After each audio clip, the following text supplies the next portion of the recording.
Welcome back to Fluent English, the podcast. I'm Georgia. Think in English. And I'm Willem R. Today's episode is really exciting. Welcome to Fluent English, the podcast. It's really wonderful to be here. We have a very, very special session for you today. Usually we are taking a deep dive into history or science or these massive world-changing ideas. We look at the macro. The big picture. Exactly. Yeah. But today we are flipping the telescope. We are doing a deep dive into you. Into you, the listener. Yes, specifically into your voice, your confidence, and how you connect with the world around you. That's right. We are looking at a stack of research, communication guides, and even some psychological studies, all focused on one very specific goal. And what's that? Helping English learners sound natural, confident, and polite.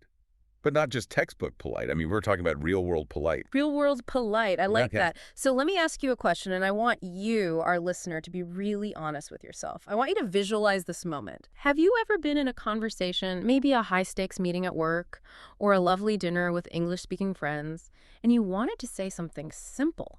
I mean, really, really simple. Like what? You just wanted to say, yes, I agree with that, or no, wait, I don't agree, or even just, hey, let me speak for a second. Wish you didn't. You stayed quiet. Exactly. You got stuck. You stayed silent. And the moment, it just passed. Why? Because in your head, the words you knew felt wrong. They felt, I don't know, either too weak, like you weren't sure of yourself. Or they felt too rude. Yes, too rude. That's the big one. This is such a common experience. We see this in the research all the time. There's actually a name for it, you know? Oh, really? Yes, it's sometimes called filtered paralysis. Yeah. In a learner's mind, the direct translation from their mother tongue to English, Yeah. it often loses the social nuance. So you know the words, but not the music. That's a great way to put it. You might know the vocabulary, you can pass the test, but you don't know the feeling of the phrase. You are terrified that if you speak, you will accidentally insult someone. And that is the problem we are solving today. Our mission for this deep dive is very specific. We are not just teaching you vocabulary lists. I mean, anyone can buy a dictionary. Right. We are solving the rudeness problem. We are solving that fear. We are going to look at the mechanics of social fluency. Social fluency, I like that term. It sounds important. It is vital. You see, the source material we looked at talks about this concept of real fluency. Most learners think fluency is speed. They think, if I can speak 200 words a minute, I am fluent. But that's just not true, is it? It's completely false. Real fluency is not just about speaking fast. Speaking fast is just, well, it's speed. Real fluency is speaking socially. Speaking socially. Okay, break that down for us. It is understanding the rhythm, the emotional weight, and the politeness norms of the culture you are speaking in. It's about connection, not just transmission of data. So the promise today is this. By the end of this hour, you will know exactly how to agree naturally, how to disagree without making enemies, and, this is the big one, how to interrupt someone without offending them. We are going to give you the tools to participate, not just observe. Exactly. We are going to turn you from a passive listener into an active player in the conversation. Which is the goal, right, to be part of it. Absolutely. So let's unpack this. We need to start with the basics, the foundation. Why does correct English sometimes sound so wrong? This is what we call the textbook trap. The textbook trap. Okay. I think I know what you mean. Let's look at some examples. If I learned English purely from a textbook in school, like so many of us did, and I agree with you, I would simply say I agree with you. Right. Subject, verb, object. Very clean. Or if I disagree, I would say I disagree with you. Again, grammatically perfect. And if I want to speak, I might say, please let me speak. Okay. Now, grammatically, those are perfect sentences. My grammar teacher would give me an A+ speak. There are no spelling errors. The syntax is correct. But in the real world... In the real world, socially, those phrases can feel very cold. They sound too direct and honestly too formal. They do, don't they? Yeah. If we are having a casual coffee and I say, the weather is nice today, and you look me dead in the eye and say, I agree with you, it feels robotic. It feels like we are signing a legal contract or something. Yes. It kills the vibe completely. It puts a distance between us. It feels like I'm talking to a machine or a lawyer. No offense to lawyers. And then take it on their behalf. But you're right.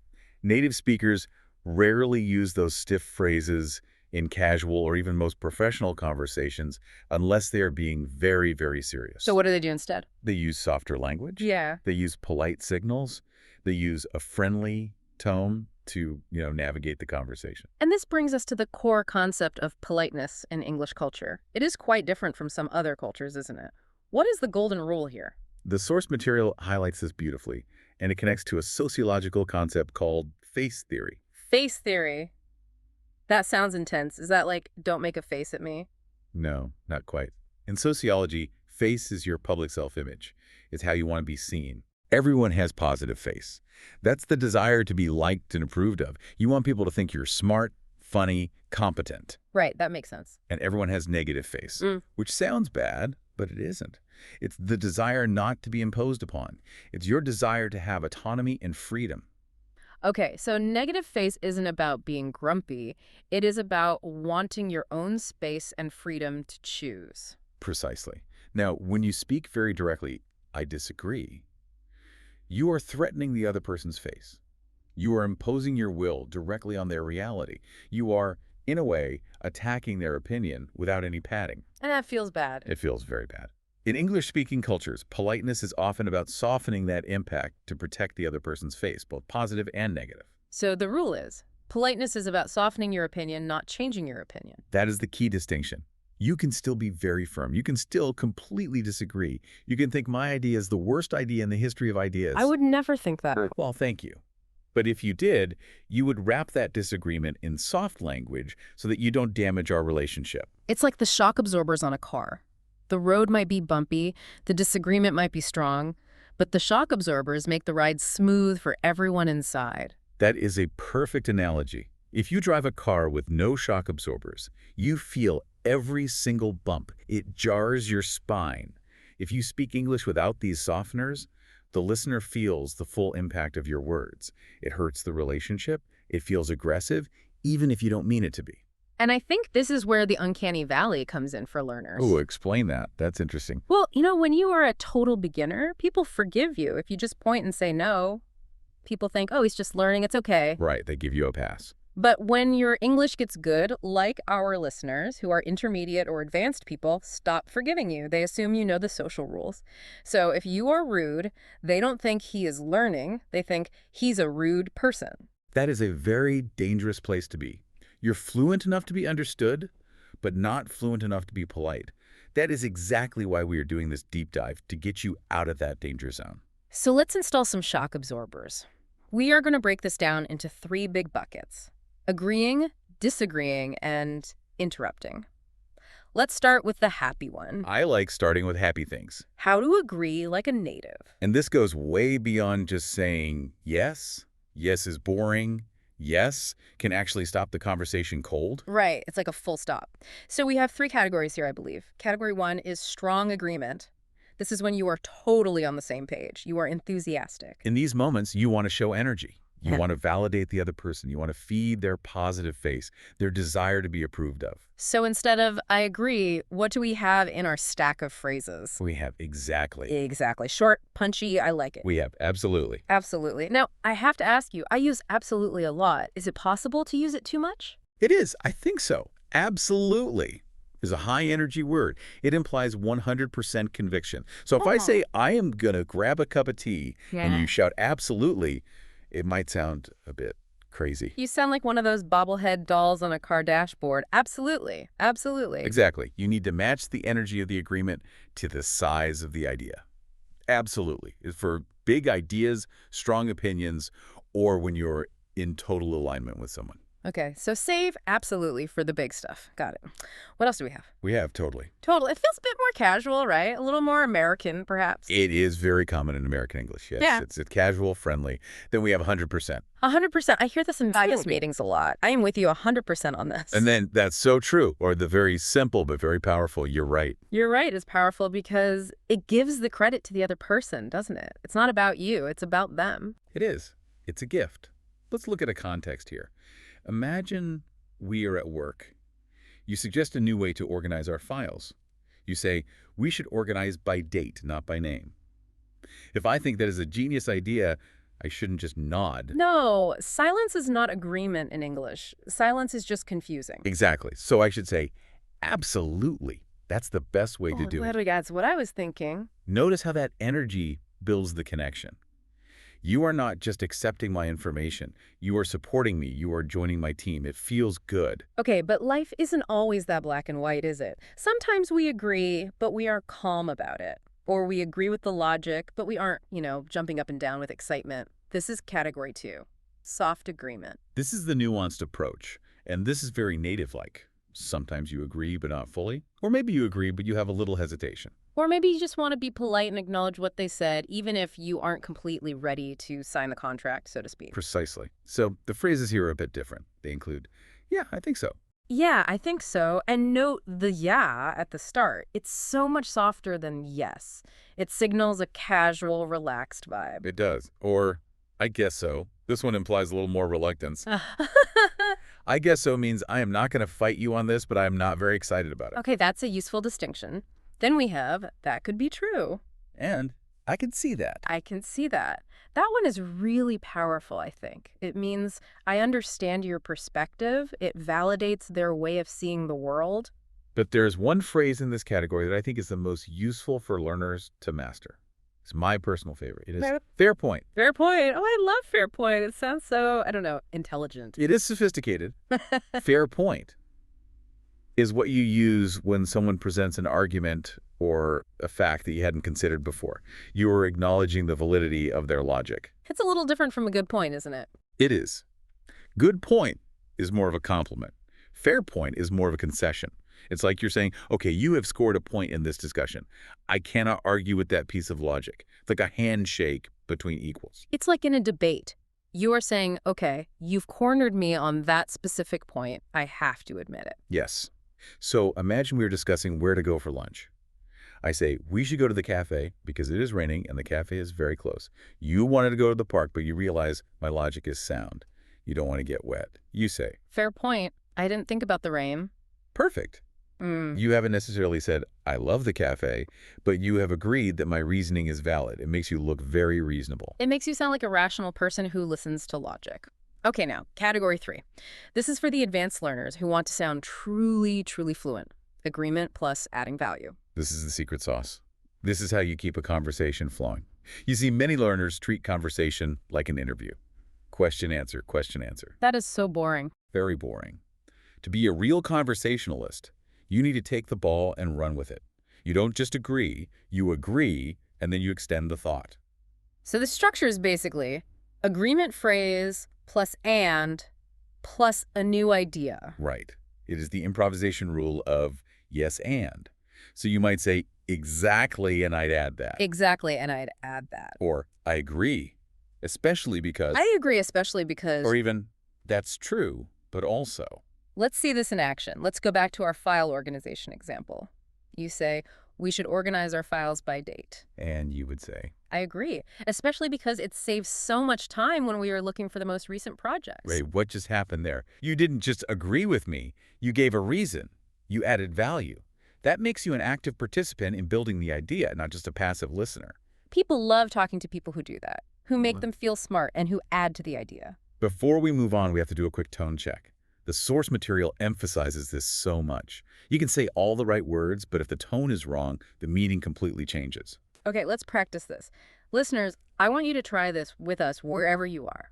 Sitting on the bus, walking the dog, don't be shy. First, let's try exactly. It needs confidence. It's a sharp, energetic sound. It should sound like a little snap. Exactly. Exactly. High energy. Now let's try fair point. This should be calm, more thoughtful. You're considering something. Fair point, a lower pitch. Slower. Fair point. And lastly, that makes sense. This should be warm and friendly. It's about connection. That makes sense. That makes sense. You can hear the difference, can't you? It's musical. English is a very musical language. If you say, that makes sense like a robot, that makes sense, it sounds sarcastic. Tone conveys at least 50% of the meaning. Probably more. Now we have to move to the scary part. The part everyone dreads. Oh, I know what you're going to say. Disagreement. Yes. Part B of our deep dive. How to disagree politely. This is where most learners just freeze. They're terrified of offending someone. They think if they say, I don't agree, the other person will get angry or fire them or, end the friendship. And that fear is valid. In some cultures, open disagreement is considered very rude. But the truth is, native English speakers disagree all the time. We love to debate. We argue about sports, politics, what toppings to put on pizza. But we do it with very specific rules. We have a code of disagreement. If you break the code, it feels like a fight. If you follow the code, it feels like a discussion. Okay, decode it for us. What is rule number 1? Rule number 1, don't start with no. Never start with no, not ever. Well, try to avoid it. If I say, I think this movie is the best movie ever, and you just say, no, it is bad, that is like a slap in the face. It is a physiological shock to the listener. It immediately triggers a defense mechanism. It feels like a wall just slammed down between you. Exactly. You need a buffer. We call these soft openers. You must buffer the disagreement before you deliver it. You have to cushion the blow. Give us the list. What are the best soft openers? Okay, top of the list. I see what you mean, but. I see what you mean, but. That but is doing a lot of work there, isn't it? It's the pivot point of the whole sentence. It is. Similarly, I get your point, but. I get your point, but. That's a good point, but. That's Yeah. a good point, but. I like this one. You are validating them first. You are feeding their positive face. That's a good point. Before you attack the idea with the but. Exactly. Another one is maybe, but. Maybe, but. That one is short and sweet. Very useful. And for a slightly stronger option, but still very polite, I'm not convinced. I'm not convinced. That sounds very professional, very measured. It is. And notice the grammar. It shifts the blame slightly to yourself. I'm not convinced. Rather than saying, your argument is bad, it implies, you haven't persuaded me yet, not, you are stupid. That is a subtle but massive difference. Let's apply this. Imagine I say, we should launch this new product tomorrow. You think it's a terrible idea because we are not ready. You can't just say, no. No. Instead, I would say, I see what you mean, but I think we should wait. Or, that's a good point about moving quickly, but I think the cost is too high. C. You have acknowledged my idea, so I don't feel stupid. My face is protected. But you have very clearly stated your objection. Okay, that's technique 1. Now, let's look at technique 2. These are the polite disagreement phrases themselves. What do we use in daily life to replace that harsh, you are wrong? Instead of saying, that is false, you could try. I don't think that's true. I don't think that's true. It frames it as your opinion. I don't think, not as a universal fact. Or, I'm not sure that's the case. I'm not sure that's the case. This expresses doubt, not certainty, which is much softer. I don't see it that way. I don't see it that way. Simple, effective. And here is a very native phrasing that I absolutely love. It is a piece of grammar magic. I'd have to disagree. I'd have to disagree. Okay, hold on. Why not just, I have to disagree? This is the conditional tense. And in English, the conditional is the ultimate softener. I would have to disagree implies a condition. It suggests if I were forced by the laws of logic to choose in that hypothetical situation, then I would be compelled to disagree. Wow, it creates this kind of hypothetical distance from the conflict. Yes. It separates you as a person from the act of disagreement. It's not you being mean. It's the situation forcing this logical conclusion. It softens the blow significantly. That is a pro tip right there. Listeners, write that one down. I'd have to disagree. It sounds so elegant. Now, technique 3. This is what the source material calls the best method. Disagreeing without ever saying the word disagree. This is the ninja level of politeness. It really is. You express uncertainty. You almost play a little dumb. For example, I'm not sure I agree. I'm not sure I agree. I don't know if that's right. I don't know if that's right. I think it's a bit different. I think it's a bit different. I like that one. And the classic, I see it differently. I see it differently. It acknowledges that we are just looking at the same thing from different angles. Neither is necessarily wrong. Let's use the example from the source. Someone says, the problem here is the budget. You disagree. You know the problem is actually that nobody communicates with each other. Yeah. You say, I see it differently. I think the problem is actually communication. that is beautiful. It's constructive. It invites a discussion. Oh, why do you see it differently? Rather than starting a fight, no, you are wrong. The problem is not the budget. Okay. Now, what about when someone makes a factual mistake? Let's say someone gets a date wrong or a number. correcting people is dangerous territory.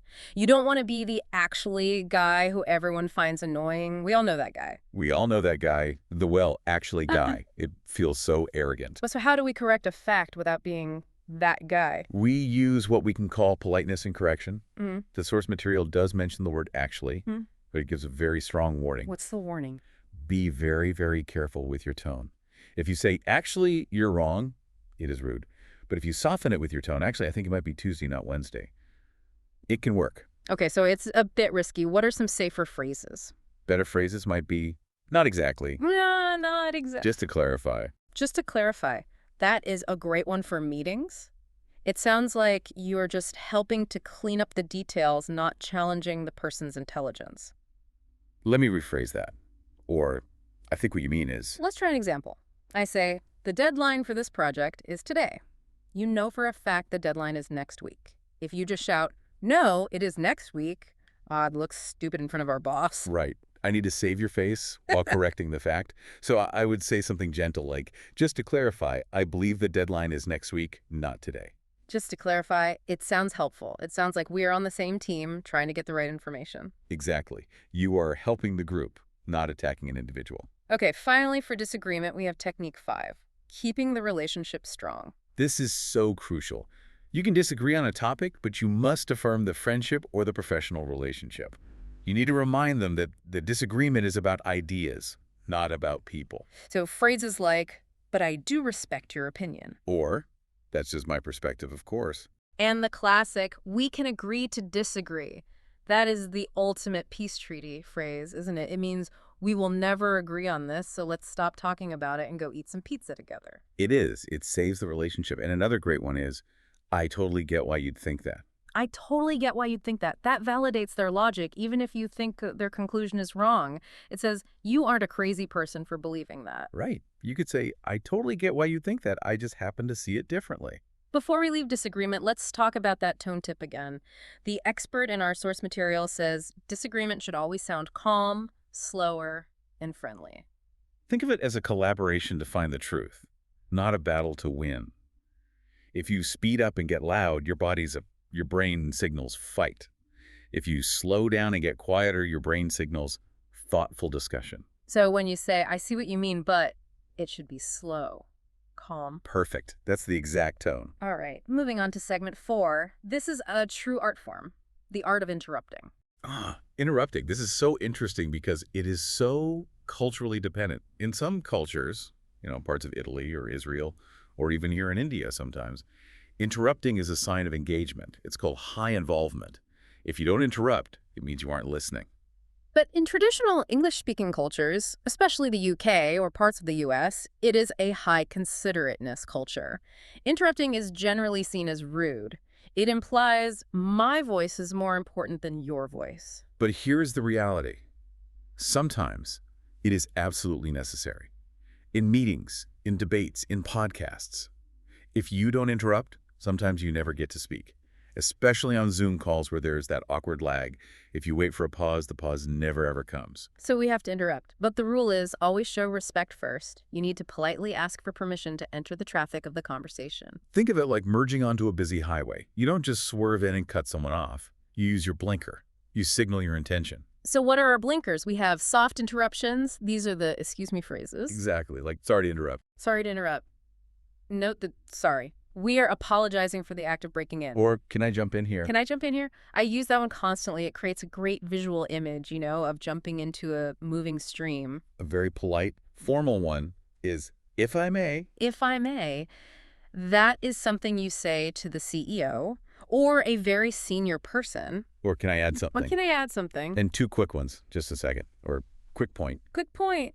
That's great because it promises you won't talk for 20 minutes. You are just making one quick point. It lowers the cost of the interruption for the person who is speaking. A good example would be, sorry to interrupt, can we focus on the main issue for a moment? And there is a physical side to this as well, isn't there? It's not just words. Oh, absolutely. Before you even say the words, you often need to do the pre-interruption breath. The what now? The pre-interruption breath. Yeah. Listen to native speakers on a panel or in a meeting. Before they interrupt, they often make a sound, a sharp inhale, or a low It's like clearing your throat to get attention. It signals to the room, I am about to speak. It prepares the listener's ear. If you just start talking out of nowhere, it's a collision. So the formula is often sharp inhale plus maybe a small hand gesture plus, sorry to interrupt. Okay, so what if you need to interrupt because you disagree with what's being said? You can combine the skills we just learned, I suppose. Yes, absolutely. You could say, sorry, can I just clarify something there? Or, wait, I see it a bit differently. Or even, hold on, I think there's another angle to consider. Hold on, I think there's another angle. That is strong. Hold on is a command, but it is acceptable in the heat of a healthy discussion. It politely stops the train so you can change the tracks. Here's a situation I find myself in a lot. A meeting is going off topic. Everyone is talking about football or the weekend, but we need to talk about the budget. How do I interrupt to get us back on track without sounding like a killjoy? This is a real leadership skill. You use phrases that focus on the group's shared goal. For example, let's get back to the point. Let's get back to the point. A little more directly. Can we stay on topic? Can we stay on topic? That is a bit strict, but sometimes necessary. A softer one I like is just to bring it back. Just to bring it back. Yes, I like that. It sounds gentle and guiding. And my favorite corporate phrase of all time. Let's circle back. Let's circle back. That usually means let's talk about this other interesting thing later, but right now we need to focus. Precisely. So you could say, that's an interesting point. Let's circle back to it after we've made a decision on the budget. That cuts through the noise so effectively. Now, what about casual interruptions? With friends, we don't say, if I may, when we're having a beer. No, of course not. With friends, you can be much more expressive and direct. You can say, wait, what? Wait, what? Or, no way, really. You know we're... Hold on. Hold on. Or, you're kidding me. You're kidding. These all show shock and engagement, not rudeness. Exactly. If I tell you, I met the Prime Minister yesterday, and you just sit there silently, I might think you don't care, or you don't believe me. If you interrupt with, no way, I know you are listening and engaged. Interrupting here is actually a compliment. That is a great point. Sometimes interrupting is the best way to show you are listening. Now, self-defense. What happens when someone interrupts you? You are in the middle of a sentence, and someone tries to jump in, but you aren't finished. Do you just shut up and let them take over? I usually do, and then I feel bad about it later. You don't have to. You can politely take the conversation back. You can hold the floor. How do you do that without starting a fight? You can say, let me finish. Let me finish. Firm but fair. Or, just a moment, I'm almost done. Just a moment, I'm almost done. Or, if you let me complete my thought. Let me complete my thought. I like that one. And I'll be quick. I'll be quick. That's like a promise. You're bargaining for a little more time. A really classy way to do it is to say, just a moment, I'm almost done. Then I really want to hear your thoughts. Oh, that is very classy. You hold your ground, but you promise to listen to them next. You are managing the conversational traffic. It balances authority with politeness perfectly. We have covered so much ground. Agreeing, disagreeing, interrupting. But I think the best way to learn this is to really see it in action. Let's do a real-life simulation. We are going to act out the brief dialogues from our source material. This will show the flow. And let's try to act them out with that proper tone we were talking about. Okay. Situation 1. Agreeing, I have an idea. I am your enthusiastic colleague. I am ready. Hit me with it. This new marketing strategy will definitely work. I really think we can capture the market. Absolutely. It makes total sense. See? Simple, supportive, the energy matched. Okay, situation 2. Disagreeing politely. I am going to propose something a little bit risky. Go ahead. I'm listening. We should launch the new website tomorrow. I don't think we need to test it anymore. Slight pause. I see what you mean about wanting to move fast, but I really think we should test it one more time first. Ooh, that was good. You validated me. I see what you mean, so I didn't feel attacked, but you very clearly stopped the bad idea. Test it first. And I tried to keep my tone calm and collaborative. I didn't say, are you crazy? Even if I was thinking it. Situation 3. Interrupting politely. I am rambling on about a plan. I am just talking and talking. Okay, start talking. I'll interrupt you. So the plan is to go to the market, and then we need to buy all the vegetables, and after we buy the vegetables, we have to wash them, and then we have to chop them, and then... Sharp inhale. Sorry to interrupt. Can I just jump in for a quick point about the budget? And I stop. Right. Because you asked politely, and you did the inhale. I heard it. And I said, quick point. It works like magic. It signals I won't take up much time.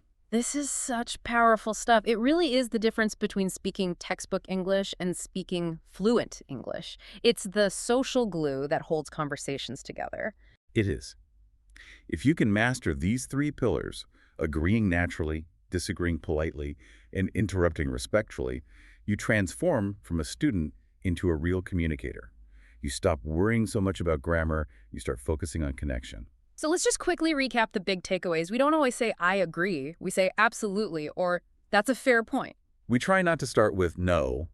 We say, I see what you mean, but, Yeah. or the very elegant, I'd have to disagree. And we don't just talk over people. We signal first. We say, sorry to interrupt, or can I jump in here? My advice to everyone listening is to create a cheat sheet. Seriously. Write these phrases down on a sticky note. Put it on your computer monitor. The next time you're in a Zoom meeting, challenge yourself to use one. That is the key, isn't it? Practice. Don't just listen to us talk about it. You have to actually speak these words. Say them in the shower. Say them to your cat. That's a fair point, Mr. Cat. Exactly. Get them into your muscle memory so they come out naturally when you need them. Well, we are coming to the end of our deep dive. I hope you feel a little more equipped to handle those tricky social situations. I hope you feel a little more confident to speak up and share your brilliant ideas. It has been a real pleasure unpacking this. And remember, fluency is a journey, and social fluency is probably the most rewarding part of that entire journey. Listeners, we have a small request. If this session helped you, if you had an aha moment today, please do like, subscribe, and share the podcast. It really helps us reach more learners just like you who might be stuck in that silent period. And maybe share it with a friend who, interrupts a little too much. Yes, do that, but do it subtly. Here's my final challenge for you. In your very next conversation in English, try to use just one of these phrases, just one. Use fair point or use I see it differently, and just see how it changes the feeling of the chat. Small changes can make a really big difference. Thanks for listening to our deep dive on Fluent English, the podcast. We will see you in the next episode. Goodbye, everyone. And keep speaking.